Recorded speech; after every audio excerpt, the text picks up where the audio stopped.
It's back for Harfield. 1-0 Burnley. Scott Harfield. He's been threatening that recently. And all the Burnley players run to the Darwin end. Oh, what a goal! What a goal from Robbie Blake! Burnley's first goal in the Premier League is something very, very special. Wade Elliott has that change of pace and he's got away from Montgomery. It's the path of McCann and the follow-up finds the net. What a strike from Wade Elliott! A bolt from the claret and blue. Oh goodness me! What a goal from Patterson! If that is to be the one that takes them to Wembley, you cannot argue with that. Pure quality. Here goes Mike Conroy. Still time for a winner, maybe. John Francis! They came to York in their thousands. They're going home as champions. I mean, if there's any justice in the world, Burnley would surely score from this corner. Swung right in there. Ball in there. Yeah! Michael Kennan! Oh, that's justice! That is justice at the Amex Stadium. Burnley are level and deserve to be.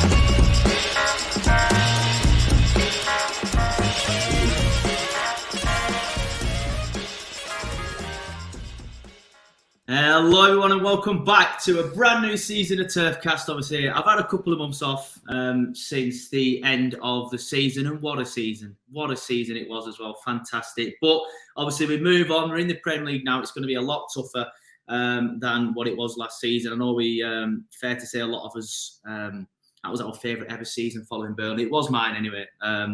I know we've achieved more, finishing 7th and obviously seeing them in the Europa League. But for me, just for sheer enjoyment, that season was fantastic, partly because of the style of play. But as you can see, like I said, I'm back. I'm just in my kitchen at the minute. As I was just saying to our guest off air, I got the camera out and I've been in different houses and stuff. So there's hopefully going to be some new stuff in the studio soon, or even a new studio. We'll find out. But hopefully for the next couple of weeks, just me and my kitchen's all right for you guys. I'm sure it is. I'm kind of like the Luton Town of podcasts at the minute, just not quite ready, not got the stuff ready just yet. But it's me, and that's why we're watching it. It's me. And of course, my fantastic guests. And that brings me on nicely to what we're going to be talking about in this podcast. Obviously, the first new face in the door this summer was Dara O'Shea. We got him from West Brom. He was the West Brom captain last season. He's a centre-back. And not the first signing we made. Obviously, Bayer was made permanent and so was Obafemi, but he's the first new face through the door. And obviously, a guy that some Burnley fans and quite a lot of Burnley fans won't know too much about because he's not obviously been at Burnley for the last season, like Bayer and Obafemi, or in this case, the 6 months, have. So we will get more information on the new signing now by bringing in Louis Bent, and he's from the Baggies podcast. How you doing, mate? I'm not too bad, mate. How are you? Yeah, good, thanks, mate. Good, thanks, mate. A lot better now the season's fast approaching. Starting to get excited again for it. I just wish we'd announced a new kit and maybe some more new signings as well. But yeah, it's about 2 weeks ago since we announced Dara, but I was on a podcast holiday or sabbatical, as we'll call it. So this is the first chance I've had to be able to get someone on and discuss it. And we always ask the important questions first here on Turfcast, Louis. So the first thing you notice about Dara is his teeth. They're beautiful, aren't they? They are some fantastic teeth. Yeah, they weren't so beautiful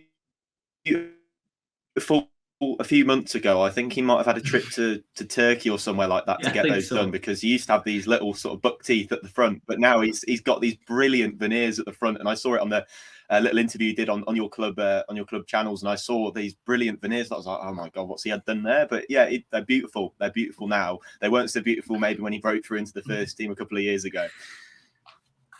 No, he's gone full Brendan Rodgers, hasn't he? I remember when Brendan got a move to Liverpool. That's what he did. He ended up going somewhere, getting some fantastic teeth. But no, in all seriousness, let's talk about him. Obviously, as a player, describe him to me. What sort? Obviously, like I said, he's a defender. He's a centre back. What sort of centre back is he? So, if you'd maybe asked me this before last season, I'd have probably said just very standard head kick, defend, no nonsense at the back. very tough. I think I'd probably still use that now. But over the last season, we've seen a real sort of development of O'Shea under Carlos Corberán, where he's become a real ball-playing centre-back, which I can probably see is why yourselves and Vincent Kompany have been, attracted to him. And I think he probably suits, maybe obviously Kompany might alter things a little bit as moving into the Premier League, but certainly ball-playing is something that's really been a massive part of his game over the past year, the past season under Corberán. But I think really head kicking and defending, the basics of defending, I think he's always been very, very good at. We saw that from the first time he really came into the first team. His debut in the first team was against Brentford.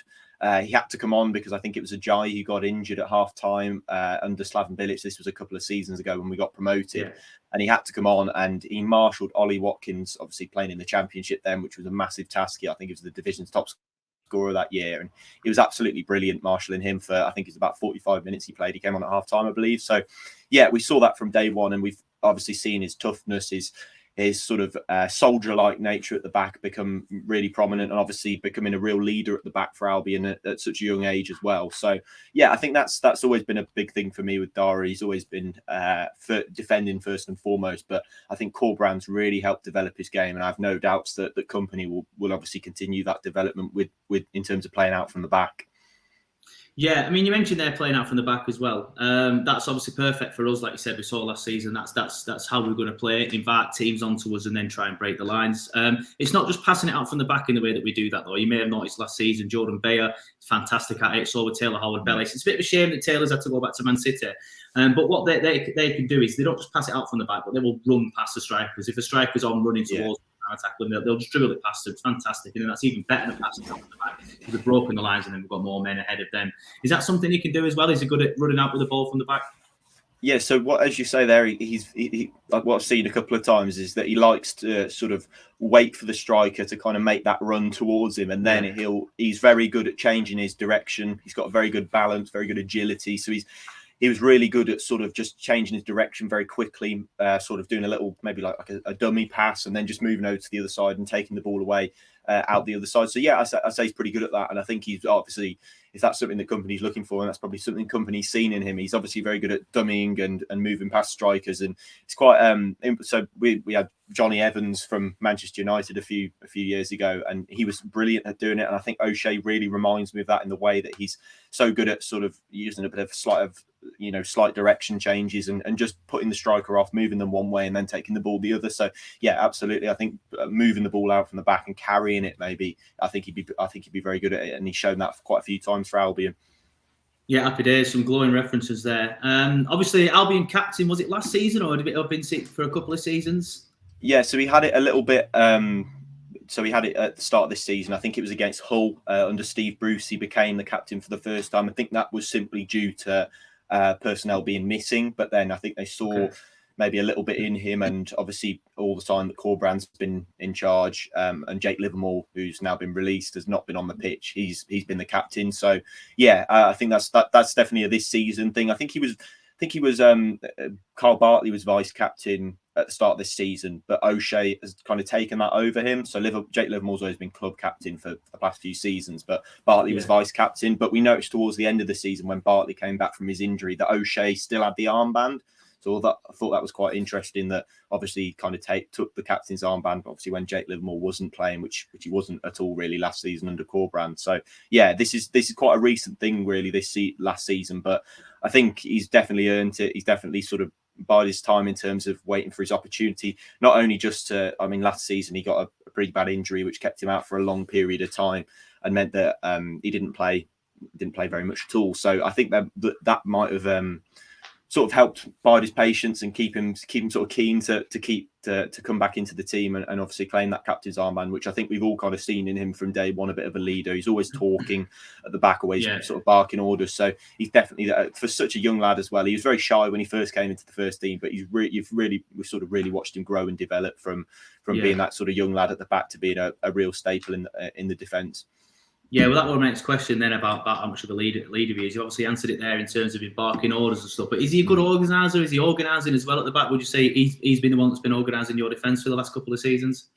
Yeah, I think so. Him and Bartley played together at the start of Corbrand's reign, and I think they played together quite a bit last season as well under Ishmael. But before O'Shea got injured, obviously, I think he played the first sort of 10 games of the season, and then suffered a pretty bad injury, which kept him out for most of the campaign. And then obviously he came back in Steve Bruce as the manager, which was probably a bit of a shock. But with O'Shea, I think when him and Bartley have played together, I think you can kind of see that he learns a lot from. So Bartley is very head kick defend. He's not really ball playing at all. He's sort of, you know, big lump at the back. He likes to just get his yud on the end of anything really. But I think he's learnt a lot from Bartley in terms of organising, because Bartley is very much a talker and not very much of a doer, if that makes sense. So he does lots of talking, but we're not very much doing it himself. And I think O'Shea's kind of learnt a bit, not from that, but I think he's learnt a lot of the talking from Bartley and sort of organising. When it's been him and Ajayi at the back, O'Shea and Ajayi, when it was that partnership, I think you kind of see that O'Shea's the more vocal of the two. So he kind of steps into the sort of Bartley role, I'll say, of doing the talking. So when it's Bartley and O'Shea, I think Bartley's the louder one, even though O'Shea's probably the captain at that point. But I think when he's playing alongside Ajayi or Eric Peters, of course, you'll be familiar with him. He's played alongside him last season quite a bit. But I think O'Shea's always the louder one out of anybody else but Bartley, if that makes sense. But I think that's more of a reflection on Bartley than it is on O'Shea, really. Yeah, I know Bartley quite well. I used to cover Leeds United back in a previous life, and obviously when he was there, it sounds like he's not changed much. No. But obviously, the next question is my sort of like, not worry, but my main concern is, can he do it in the Premier League? Like, do you think he's going to be able to step into the Premier League? Like, I don't even know if he's going to be number one choice yet, by the way. Like, I think we might even be playing three at the back, but that's probably a debate to have with a Burnley fan rather than yourself. But do you think he's capable of stepping into the Premier League and doing everything that you've just, given a glowing reference of? His defending, his ball playing, his dribbling. Do you think he can do all that against better opposition in the Prem? I think he's kind of on that sort of edge of being top Championship to really low Premier League. But I remember him in the Premier League under Sam Allardyce. He played a fair bit, and he was always the one that was subbed off, which was really weird. So Allardyce, every time he tried to move to a 5 at the back system, he'd play O'Shea as sort of the right centre back in that. Allardyce would when it didn't work, basically when we shipped 3 goals by half time, he'd always bring O'Shea off rather than any of the other centre backs. I found a little bit weird. And Allardyce, every time in the press conferences afterwards, he'd explain that decision. He'd go, I'm sorry it had to be Dara, because he was actually, one of the better players on the pitch before he got subbed off. So I think he definitely showed a lot of promise in the Premier League. I think it was more of that head kick defend sort of nature. So I think what he's going to find a little bit more tricky is when he's asked to play out from the back, whether it be passing, dribbling out from the back, is can he sort of, the Premier League presses are obviously going to be more organised than the Championship ones. They're going to be more difficult to break through. And I think that's going to be O'Shea's biggest task. Can he break through the presses in the way that he has done with pretty much ease at the Championship level? And it's quite difficult to tell, but I think the way he's done it at Championship level, I don't see there's any reason why he can't take that. I think the head kick defending he's always been good at, and we saw that in the Premier League at times under both Bilic and Allardyce. But I think if you sort of look at the way he's carried the ball out from the back, passed the ball out from the back in the Championship, I think the way he's taken to that so well in such a short space of time, I think he could definitely step up and do it in the Premier League. No doubts about his sort of defending ability. It's more about the ball playing side of things, because that's quite new to him, especially under Corbrand. That's quite a new thing for everybody at Albion, because we didn't do that. We tried to do it under Bruce. We weren't very good at it, and then we weren't doing it at all under Ishmael before that. But so I think with O'Shea, I think it's, can he step that side of his game to Premier League level? I think his defending already is. I think it's just, can he step the passing up? And I think he'll find that difficult at first, maybe, but I think Company, obviously we've seen the talent that he's got as a manager. I think he can definitely sort of coach him into how to do it at top flight level. Yeah, no, interesting. Obviously, you kind of like find yourselves in a similar position to us. Obviously, we had Dash for years, didn't do anything like that. So some of the lads that have still been there, that have been something that they had to change. Obviously, we had a big turnover in players last season, though, so there wasn't too many players left. You mentioned there that Allardyce had taken him off when he changed system from 3 at the back to what I presume would be 2 centre backs. Is that something to do with the system then? Was he taking O'Shea out of it because he wasn't comfortable in a 4 or a 2 at the back? Like, what sort of system is he best playing in? Yeah, so at the time he looked a little bit uncomfortable, if I have to be honest. I think there were times where we'd be parts of O'Shea's very good at box defending. So when he sat on the edge of the 18-yard box and opposition. Say we're sat in a Corberán liked to basically whenever we were attacked, we just sit into this sort of low block, and he'd be really good at that. But Allardyce was trying to get us to play, surprisingly for Allardyce, I must say, trying to get us to play a little bit higher up the pitch. And O'Shea, basically, there was always this massive gap between whoever the middle centre-back was and O'Shea. And this ball, I think it was against Fulham, I remember it quite well. And they kept playing this ball through to whoever it was playing right wing. And O'Shea was always the guy that was caught out of the line of the defence and sort of had this massive gap between him and the middle centre-back. And I think that's why Allardyce brought him off. I'd say he was very comfortable under Ismail playing in the three at the back, which is why that sort of period of time confuses me so much when I look back at it, because he was so comfortable playing for Ismail on the right of that back three. So I think it was him on the right, Bartley in the middle. I think he was playing Kipre even on the left-hand side of that back three. So, yeah, I think he's definitely more comfortable in the four, which I think is what you've been playing. So that's probably helpful quite a lot for you guys. But he's always very comfortable in that four at the back, and he's played four at the back under Corberán, under Bruce. So I think he's definitely more comfortable there, even though he did look quite at ease during Ismail's reign. But obviously that was only about 10 games before he got injured. So yeah, I'd say definitely more comfortable in the four, but a three, I'd say is pretty capable. But that period, as I say, under Allardyce, where he was really sort of all at sea at times in the games, does confuse me a little bit. Yeah, fair enough. Just looking at his stats, obviously played 96 times for you guys, according to Wikipedia. That's where I get all my stats. So that could be wrong. But scored 7 goals as well. I presume these are bullet headers from corners. Is he one of them that likes to go up for a corner? Yeah, he loves a corner. He's always sort of very aggressive in corners. So the goals that he scored, I mean, I'm sure you'll be able to find them on YouTube somewhere. But he's always kind of... that the goals that he's scored, he's always being marked, but he's always got that one over on his marker. He's always literally shoving his marker into the net alongside the ball. So he's very aggressive in those situations, as he is in defensive situations. But yeah, definitely going forward from corners, he's got a lot going for him. Very good movement. He likes to, I think under Bilic, he was always going to the near post. I think that was kind of his instructions. He was very good at getting that sort of flick on towards the back post, and it would sort of evade everybody. I think that happened sort of 2 or 3 times that season, in that half the season that O'Shea. He actually ended up playing right back quite a lot during that season. Yeah. So there's another maybe position that could possibly be used for O'Shea. But he was playing right back at that point. He was just sort of coming through. And as I said, that was his breakthrough at Albion. But he was always drifting towards the near post, getting that flick on, and that header would just sort of evade everybody and just end up in the top corner. It was really weird, and he kept doing it, and nobody really cottoned onto him. This was sort of lockdown football, so everybody, there's no fans in the ground or anything, so he was just sort of drifting towards the near post, getting that flick on and scoring goals. But yeah, I think that this season he scored a couple from either corners or free kicks, and he was kind of just shoving his man and the ball into the back of the net. So yeah, he's very aggressive from those set piece situations. Not maybe the tallest O'Shea. I think he's just over 6 foot, but as I say, just very aggressive. He's got a lot of sort of warrior spirit in him. That means he's going to get to the ball first, whoever's in front of him. You know, even if it's a 6'6" centre back, he's going to try and beat them in the air, even if he doesn't quite manage it. But yeah, as I say, he's very aggressive, got very good movement in those situations, and he's always trying to get the better of his man. And yeah, even if they are 6'6", he certainly doesn't see them as any challenge whatsoever. Yeah, fair enough. 6'1" according to Wikipedia, so maybe I get some things right every now and then. But yeah, I just want to ask, as a West Brom fan, how you feel about him leaving. Like, you think it's a shame to see him leave? Like, he's been with you guys for a long time. Just looking at his stats since 2015 as a youngster in his youth. Had a few loan spells, one at Hereford, one at Exeter, where he played quite a lot at Exeter. Of course, as I've just mentioned, played 96 times for you guys. Is it going to leave a bit of a hole, or are you just happy to get the money in and then hopefully try and bring some more talent in?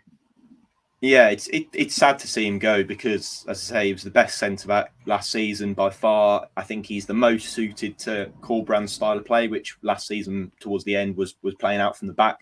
I think he was the best defender that we had and have, or not had anymore. But he's the best defender at doing that that we had in the squad.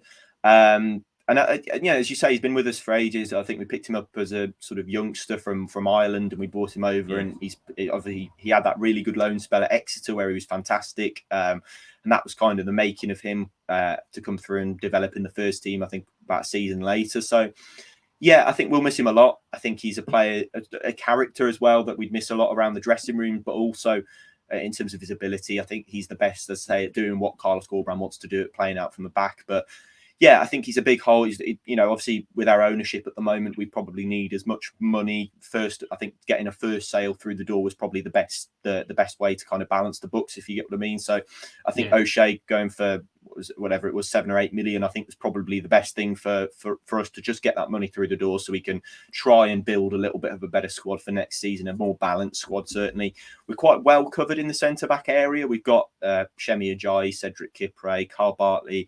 Got Caleb Taylor, who's coming off the back of a really impressive loan at Cheltenham Town. So there's some good options there. None of them are quite as good as Dara. That's there's no doubt about that. But we'll certainly miss him quite a lot. And obviously, it's sad to see him go. But at the end of the day, he's probably was the most high valued member of the squad at Championship level. £8 million for a player, or 7 or 8 million, whatever it was. To get him back was brilliant, and I think he'll obviously look forward to seeing him in the Premier League, and hopefully he starts for you guys, because as I say, still I don't think he's quite hit his ceiling yet as a player. I think there's still more to come from him, and I think under the guidance of a manager like Vincent Kompany, I think he'll do really well. As I say, I can only really sing his praises because he's been absolutely fantastic for us from day one.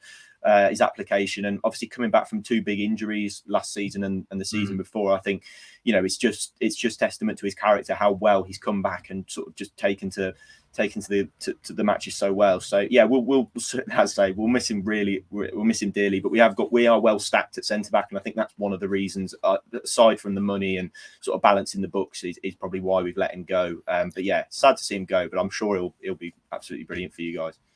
Yeah, well, fingers crossed. You mentioned there he's not quite hit his ceiling as well, and obviously he's only 24, so he's not in his prime just yet. Probably will be. I think he signed a 4-year contract at Burnley, so he'll be getting towards his prime as that contract ends. How good do you think he can be? Because of course he's already played about 20 times for Ireland. Do you think he can just keep continuing to improve? And obviously, like you said, playing under Vincent Kompany as well, one of the greatest Premier League centre backs of all time. Is it a Hall of Famer? Put it that way. So how good do you think he can get under Kompany, and as he gets towards his prime? I'd say probably mid-table centre back. I think is where we're kind of looking with O'Shea. I think at the moment he's probably a very low Premier League centre back. But I think with Kompany's guidance, obviously, if you stay up, that's obviously a big bonus. He'll probably be able to.